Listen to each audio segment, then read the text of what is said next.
As I always say before, Mondays are the most boring days starting the week. But however, as always, if you guys are big fans of the Yoshi wrestling scene in general, you're just in luck. You're in the right channel as always. So today we have three reviews we're going to be doing. The first one is from SEAdLINNNG with their annual Shin-Kiba series for 2025. This is volume 1 that took place at Shin-Kiba First Ring on the 17th of January. The main event features Sareee, formerly known as NXT Sareee, will defend the Beyond the Sea Championship against Veny. So as you all know, Sareee lost her championship for the world title in MARIGOLD against Utami Ashita, but the real question is, will she lose another title or retain it? That's a good question. And then we move on with Marvelous with their recent event in Oyama on the 19th of January, featuring many matches, but the main event features a non-title match. The current tag champions, Bobo Momo Banana, consisting of Yurika Oka and Miyu Momono, will be facing against Veny and Isuki Aoki. So the real question is, will of course Veny and Aoki defeat them and hopefully get a title shot? That is a good question that we will determine. And then finally we have Marigold with the recent event continuing with day 4 of the New Year's Golden Garden. This one features of course 3 title matches: the Superfly Championship, the United National Championship, and of course the Twin Star Championship. So we will find out if we will see any title exchanges or anything else. And then of course we cap up our episode as always with some news updates to give you guys updates on what's been happening in the world of pro wrestling, such as what events the promotions are thrown out, who's booked, what matches are set, including developments that are happening in the world of pro wrestling as we speak. So let's get ready for another episode of Deleted Wrestle Zone.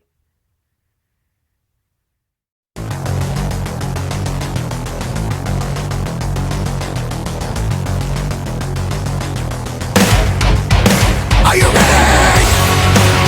Get up, get up! Get up, get up! Get up, get up! Get up, get up! Get up, get up! Get up, get up!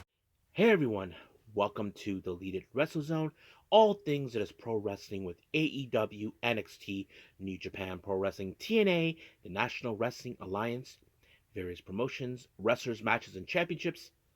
I am your host, J-Rod here. So, if you are new to the channel, welcome. This is a channel where we do a lot of pro wrestling reviews from various promotions, not only here in the United States, but also in Japan, Mexico, Canada, Europe, the UK. Anywhere in the world pro wrestling is not as big, but it continues to grow. We also, of course, do discussion videos, talk about various topics such as the wrestlers themselves, the promotions, factions, storylines, whatever we want to talk about. We also, of course, do more news updates. If certain information was unable to be on this episode, we can either put it on the next one or on a separate video by itself. We also, of course, do real-timing news updates to keep you guys on alert if something has happened in the world of pro wrestling that needs to be addressed ASAP. We also, of course, got new Nagi Sayaka Watch and various other cool wrestling content as well. So if you like what you see, please subscribe to us. So click on that subscribe button. You'll be getting a lot of daily reviews and other cool wrestling content as well. But if you like this episode, please give us a like on the like button or a nice comment in the description down below. Now, all introductions have been set aside. I believe it's now to use the force. So, let's begin with our very first review, and this one is from SEAdLINNNG.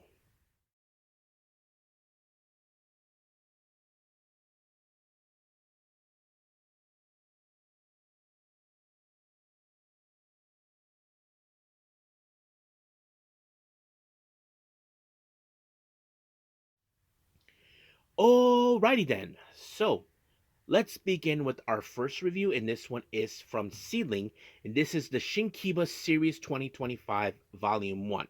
This took place, of course, at the Shin-Kiba First Ring venue on the 17th of January. So if you guys don't know this, they do a lot of series in Shin-Kiba. throughout the year. So, as you know, 2025 has started already about a couple of weeks ago, but we kept the party going. Now, the main event features, of course, the Beyond the Sea Championship, which is the top title in the promotion. So there was a contract signing for this title match between Sareee and Veny. Now, I don't know what they initially talk about, but it doesn't take a genius to figure out. It's all about the title. So we'll get to that at some point. Now, our first match, we have Misa Kagura taking on Honori Hana. I don't know who she is, but I do know she's a rookie. But of course, in the back of my head, I do know in the fact that Misa, who has far more experience than, of course, Hana, was in fact going to be the winner. And she did when she applied a senton bomb, and just like that, 1, 2, 3, it was over. However, during the post match, there was a promo where Honori said some things to Misa, and of course Misa responded. Now I don't know what the response is, but I'm sure Honori Hana is not happy with the results. I'm sure she's telling her she's going to get revenge or something, but that's for another time. Now our next match, this one is a unique. Now those who ever seen SEAdLINNNG, they have this thing called the high speed matches. Either it can be in singles matches, tag team matches, or trios, however, or scramble matches, however you want to put it. However, this one features coming from T-Heart, Miku Kanai. She teams up with Miyuki Takase to take on Lapidita and Natsutida. So it was a pretty good fun match. However, the one thing that was very interesting is that there was a bit of a miscue that took place when um, Natsurida, who always has this plastic horn, she was intending to whack Miku Kane with it, but accidentally Miku Kane was managed to divert, and Natsurida actually hit La Pedida and resulted of Padilla being rolled up by Miku Kane. And just like that, 1, 2, 3 is over, which was an embarrassment loss, but that's how things rolled. Now, our next match, we have an 8-woman tag match. We have Miria Koga teaming up with Lady Destroyer Hiroyo Matsumoto and Makoto. They take on Nagisa Nozaki, Isuki Aoki, and coming from 2AW, Ayame Sazamura. So nothing too significant. But what's interesting is this.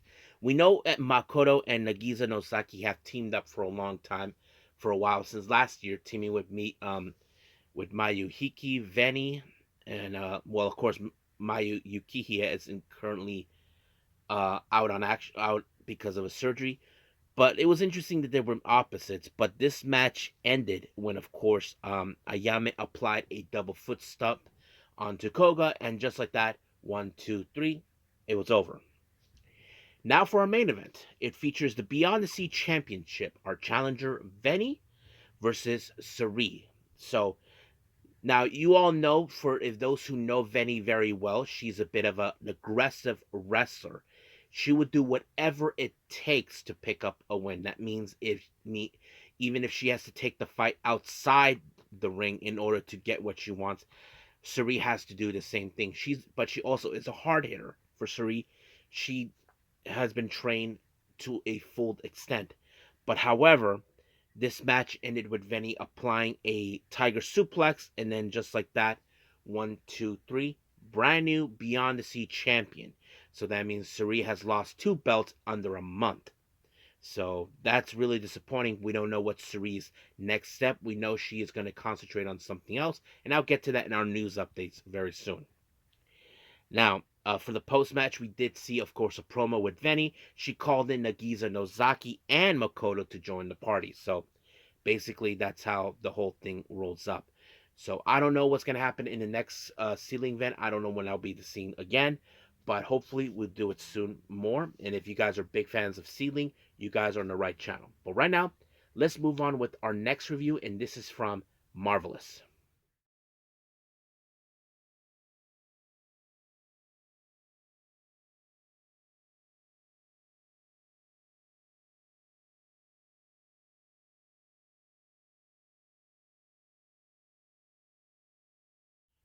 Okay,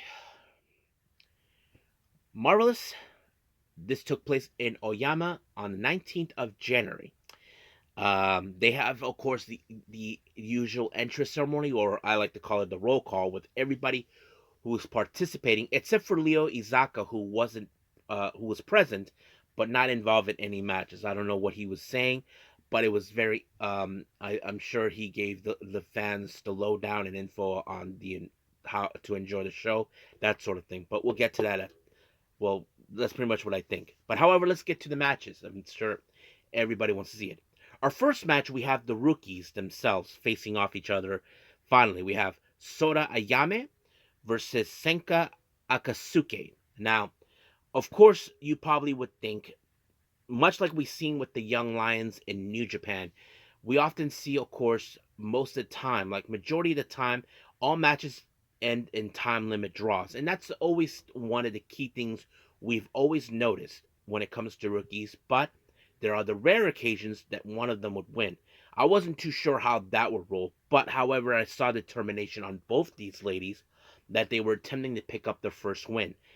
Well, their actual win, because I know that Senka Akatsuki was not satisfied how the win went down against Houzan. But however, this match ended in a time limit draw. I'm not too sure how long it takes, but I would say maybe 10 minutes. I would say that. But yeah. So we'll leave it as that. Next match, we have Maria versus Nightshade versus Cherry. Now, of course, I wasn't too keen on it, but what's the bigger threat in this factor? Well, Nightshade, who's a much bigger individual, you can tell that she has a very dominating stature in some way. I mean, Maria, we have seen her grown completely. I mean, she looked more like the spoiled brat, but ever since Riko Kawahata came into her life, things have changed for her. But now she's stepping up in the game as a singles competitor on time to time. But she also has to deal with Cherry, who is a veteran in the game, also a judo expert. So you would think that that would be a factor. But nope. Unfortunately, this match ended with Nightshade applying a choke power bomb on Maria, and just like that, 1, 2, 3. Now, I wouldn't be surprised if Nightshade made another play for the AAW Championship that currently is being held by Takumi Iroha. So, we'll see what happens.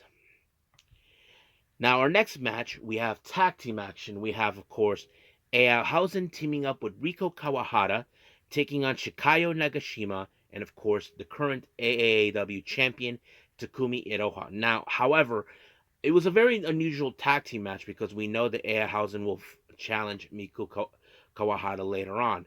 But the real question, how will they function as a team? We know that Shikayo and Takumi has teamed up before. They were former tag champions together. So I would say, in my opinion, because I feel AI and Riko are in fact a makeshift team, that the chances of winning is kind of slim in that capacity. But however, as I said, Shikayo and Takumi do have the better experience. But it was Shikayo with a somewhat of a brainbuster type maneuver that allowed her to pick up the win on Houzan, and just like that, it was over. Now, during the post-match promo, I'm sure Shikayo said some remarks about Aya Houzan, about her losses, about her frustrations, because we know that Aya Houzan has grown significantly, but now she went back to her bratty ways, as of course Shigusa Nagayo has to act like the mom to get her kids under control. Now, I don't know exactly what they said, but I'm sure it's going to be interesting. Now, for our main event, this is a non title match. We have Izuki Aoki. She teams up with Veni to take on Baba Momo Badana, consistent of Yurika Oka from Sendai Girls, and of course Miyu Momono. As you know, these two ladies are in fact double champions with Marvelous as the AAW tag team champions and the Sendai Girls tag team champions. So the real question is, you ask yourself, does Aoki and Veni have what it takes? Now, I mentioned this before. Veni is a bit of an aggressive wrestler. Aoki is a very much of a high energetic wrestler who is determined to prove her spirit. But however, unfortunately, because things did not go either way, it ended up in a time limit draw. And there was a post-match promo that took place. I wasn't too sure what they said, but it would not surprise me if Oka and Mio were able to say, look, we're not satisfied with this match. If you want a tag team title match, we'll give it to you. So that wouldn't surprise me if that's the case. But if they do, I'll let you guys know as soon as I know more. But right now, we'll end things here with Marvelous and move on with our last and final review, Marigold.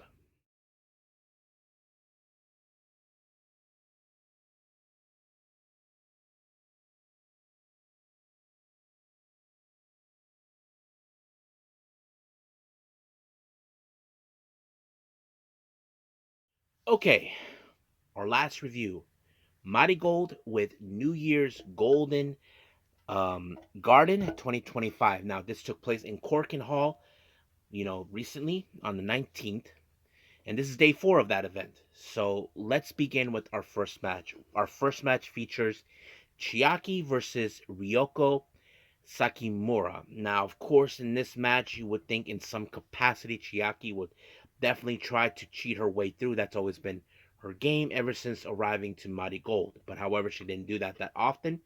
But she was able to apply a torture rack onto Sakimura, and just like that, she picked up the win. Our next match, we have Yuki Minami taking on Chika Goto. Of course, nothing too significant about this match whatsoever. We know Chika Goto has definitely tried to bounce back after losing to her tag partner Kyoki Amori from that GHC Women's title that she lost to, but she did pick up a good win when she applied some sort of a big drop or something, and just like that, she won her match. Our next match, we have Naho Yawada and Riara. They take on Rhea Seto and Nao Ishikawa. So, of course, nothing too significant on this one whatsoever. But if those who know this, Riara is a current freelancer in the Yoshi world. Originally, she was with At-Risk Girls, then with Gambari, and then now goes on her own, goes to various promotions. But however, nothing too special about this much. But it was Ishikawa who picked up the win when she applied a flatliner onto Yamada, and just like that, 1, 2, 3, it was over. Our next match, well, interesting team up. We have the former champions themselves, our former Superfly champion Natsumi Shozuki and our former United National champion Miku Ono.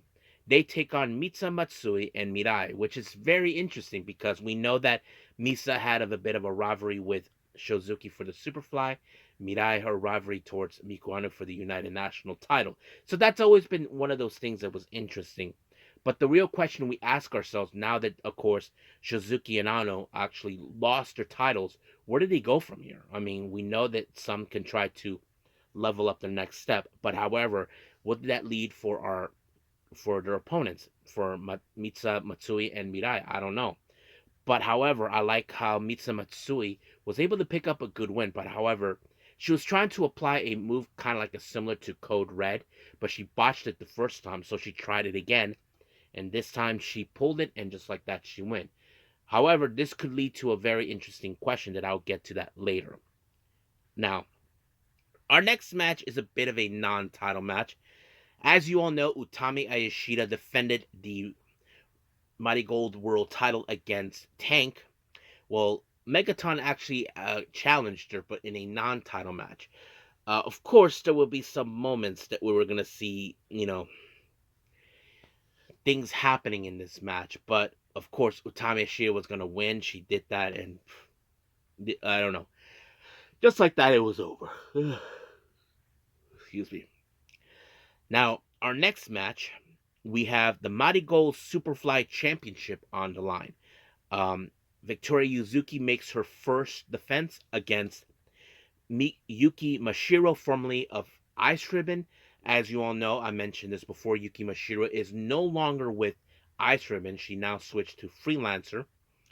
It's very unusual that she may now play for the Superfly Championship. Now, she made this decision after she won the New Year Rumble that took place back on the 3rd of January for First Dream, and it was very interesting. But however, Victoria Yuzuki, who has been declared to be the future ace of Mighty Gold, was able to pick up a win with a somewhat of a suplex, and just like that, 1, 2, 3, it was over.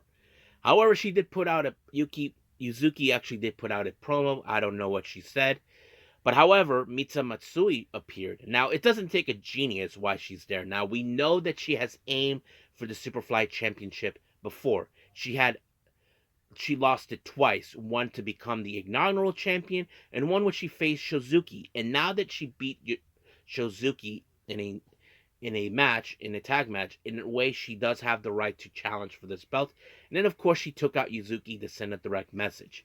Now, I'm not saying um Matsui has become like a heel, but I can sense her frustration how she has worked real hard to get where she needs, and I think she feels that Yu, Yuzuki actually had no right and no business for this title, but we'll see where that leads.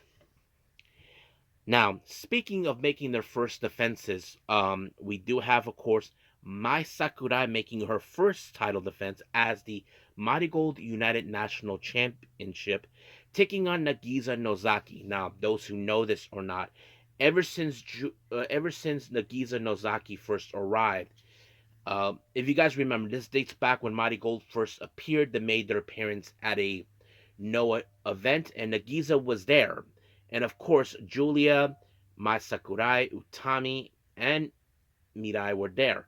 However, of course, Julia was the bigger threat, and Nagisa Nozaki felt that she needs to deal with Julia for her insolence. And of course, Mai Sakurai, who's always been a loyal disciple of Julia, stepped up to protect her. But however, now that Julia's gone, Nagisa tried to get her hands on Julia by going through Mai Sakurai, which eventually she lost. And that match put Sakurai in a position where she has to right the wrong of that. And now that she has become the United National Champion, that did leave, of course, uh, Nozaki the open opportunity to once again to humiliate her. However, of course, when it comes to Nozaki, you know that Chiaki was definitely going to be there. And not only that, she did brought a chair for Nozaki to use, but it backfired until, of course, what's her name, Sakurai applied it on herself. Now she couldn't use her usual mooch, which is um, the STO or the STF, but she applied a move that everybody knows too familiar, too many times back in Stardom. I'm talking about the Glorious Driver, a move that Julia has blessed Mai Sakurai to use, and she did. And just like that, 1, 2, 3, she defend the belt. But unfortunately, she did brought a case full of money, and Chiaki stole it. I don't know exactly what Chiaki tends to do with it. I'm sure she's happy to steal it from it. But that leaves one question: who will be the next challenger for Mai Sakurai? Well, I guess in the following weeks or so, we will find out sooner or later. But right now, for our main event, this one is a very special one. It's the Marigold Twin Star Championship, which is the tag titles.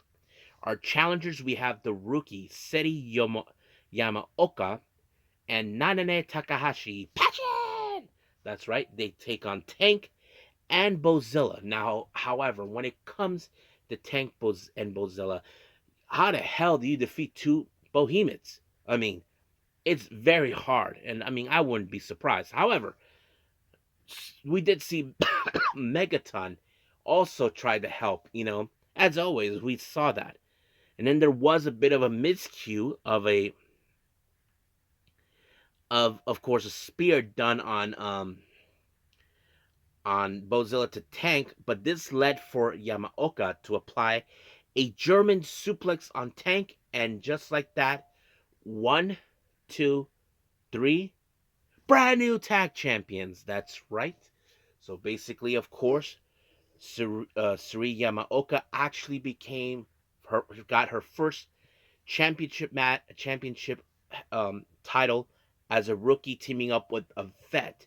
Now we know that Nanae Takahashi in the past has challenged for these tag belts with no success with Nao Ishikawa. There's those who are saying that now that possibly Nao Ishikawa is going to be jealous seeing this, that she wished it could have been her, not Yamaoka, who's a rookie. But who knows what will happen. But however, during the post-match, Bozilla attacked Tank. She's frustrated by blaming her for the loss of the tag belts. So my guess behind the scenes, this could be the story where Tank has to leave. We'll probably be leaving soon enough, but I don't know. We'll see. However, There was a pretty good emotional post-match promo where Sareee Yamaoka said that she wanted to win these tag team belts before Nanae Takahashi retired, and of course, Nanae Takahashi thanked her for giving her that opportunity to have one last championship run before she retires. And of course, she did mention in somewhat that she's relieved that know that she has someone who has the same kind of passion of wrestling that she has. And of course, it's really awesome. And of course, we did see a pretty good photo opportunity with Yamaoka and Nana taking photos with Yamaoka's mom and her sister used to be a wrestler too. So it's kind of interesting to see that. So we'll see what happens. Now, no new challengers have been made, but of course we will expect that in a couple in the following weeks. So I think that's pretty much it what we have for Marigold. So we'll end things with all the reviews that we have done so far. So let's move on with our last and final thing, news updates.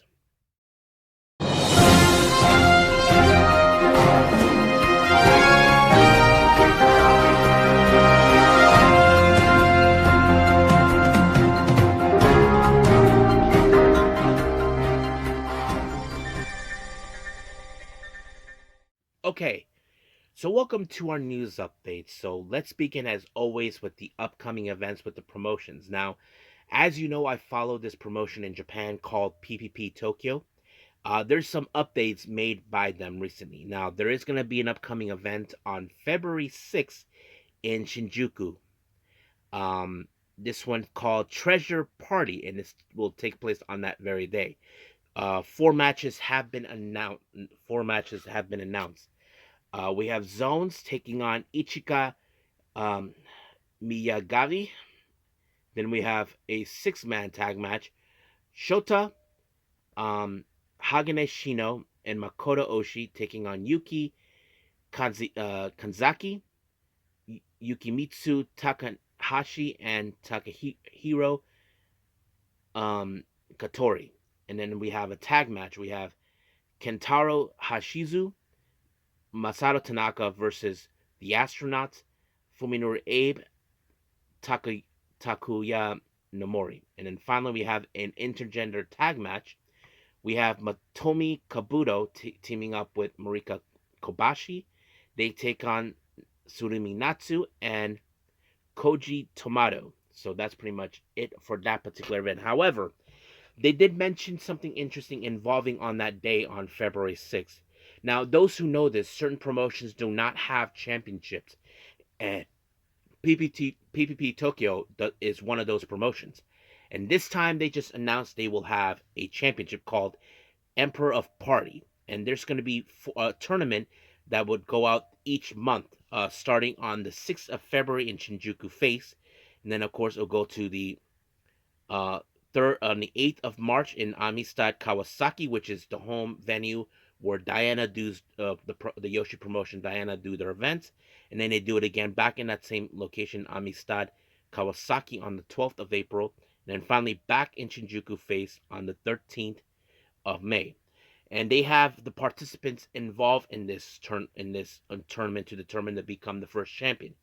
We have Joji Otani, Black Andy Wu, Gaia Hawks, Masato Makoto Oshii, Yuki Kanzaki, Blade Nero, Takahiro Katori, and of course Yukimitsu Takahashi. So these are the participants. So we will follow along. Now, I haven't been watching many of their events because some events are now paid for on their YouTube channel. So you have to join their channel by paying like maybe $6.99 a month. So I'll keep tabs on this one even further for anybody. Now, continuing on with the upcoming events, as you know, Sareee has her self-produced shows. Sareee-ISM, she just announced another one for Chapter 6, taking place on the 23rd of January. There's two matches she has announced. We have, this will be at the Shinjuku Face, in case anybody asks. And we have Jaguar Yokota and Honori Hana. They take on Yomiko Oda and Misa Kagura. And then we have, of course, Victoria Yuzuki taking on Miku Kane. DEFY Wrestling has announced for their upcoming event, the 100th, which is their 8th anniversary show. It's going to take place on the 7th of February. There's going to be a Seattle street fight. We have the bad boy, Joey Janela, taking on Paul Walter Hauser, also known as Stingray. So that's going to be a lot of fun. ICW No Holds Bars will do a collaboration with a promotion in England called Rise that will take place on the 23rd of March. A match has been announced: Drew Parker versus Tommy Vendetta. ICW No Holds Bar will have another show in April on the 5th, called Volume 73. This one features Bobby Beverly, and of course, coming all the way from Japan, he's a bit crazy, Masashi Takeda. So that's going to be a lot of fun. Prestige Wrestling has announced for Roseland 11 that will take place on the 12th of April. The stars from Dragon Gate will be making their way. We have Ishii. He'll be teaming up with Suzumu Yokosuka. They take on Ho Ho Loon and KZ. So that's going to be a lot of fun to watch. Now, speaking of Prestige Wrestling, as you know, promotions are now being involved for the upcoming Las Vegas show during WrestleMania week. Prestige Wrestling will be teaming up once again with West Coast Pro and Deadlock Pro Wrestling for a 2-day event on the 17th and 18th of April of this year. Now, no mention who's going to be involved. I'm sure it's going to be a fun event, and I'm sure many of you are excited. For anybody who's planning to attend WrestleMania week, I wish I could go, but I probably won't. Now for our developments. Many of you remember I mentioned this on the last episode. PCO destroyed the Digital Media Championship at a GCW event. However, it's now been reported that TNA are furious with PCO for hijacking a GCW event and destroying the belt. Now, I don't know what kind of repercussions they're intending to do. It's still unclear. There are those who are now indicating that PCO is probably done with TNA. Not a lot of information has been told, but I will stick to this. I'll put a pin on it and we'll continue more. Now, as we witness Nanae Takahashi winning the Twin Star Championship with Seri Yamaoka, she mentioned something had an interview with Tokyo Sports, that she calls Seri Yamaoka at the Super Rookie as her successor. So basically, when she retires, she's passing all the knowledge to her. This is what she said. This is what they said. This is what Tokyo Sports reports. Takanashi wants Yamaoka to be the leader of Marigold when she retires from pro wrestling in May. She also wants to have Sareee to carry on passion in her matches and well prepare for the Super Rookie. Takanashi and Yamaoka won the Twin Star Championships this past Sunday at the Marigold Korakuen Hall show, Saree's 5th match in her career. So, yeah, so basically she wants to pass the torch to her, and I think it's pretty nice. Now, many of you may have been hearing recently that there's been a lot of reports regarding Britt Baker that she will not be appearing in AEW TV. Tony Khan has fed up with her. So this is information that PW Torch has reported. Now, I don't know how reliable it is, but this is what they put out. She might be done with AEW. At least the feeling I'm getting from talking to people in AEW. Tony Khan might have her in the same category as some other wrestlers where they just don't want to get a phone call and don't get called in to show up. There's a lot of frustration with her. I am told, I have heard from pretty consistently, she's widely unpopular in the women's locker room. One person said no one ever wants to see her come back. Speaking of the women's locker room, now that the bold, broad statement, I could imagine that somebody in social media is going, I'm the women's wrestler in AEW. I want her back. Okay, fair enough. But I'm just telling you, somebody's perspective is nobody wants her back. That's how bad it is. Nobody's willing to tell me that. There was an incident with her and MJF, and I'm told the factors into her being off television, but there's others issues that have come up. She's become increasingly difficult to work with in general sense. She has always been a reputation for being difficult to work with. There was a specific situation recently, not counting the MJF situation where people just threw her hands up, and it's just like huge deal, but it was enough to to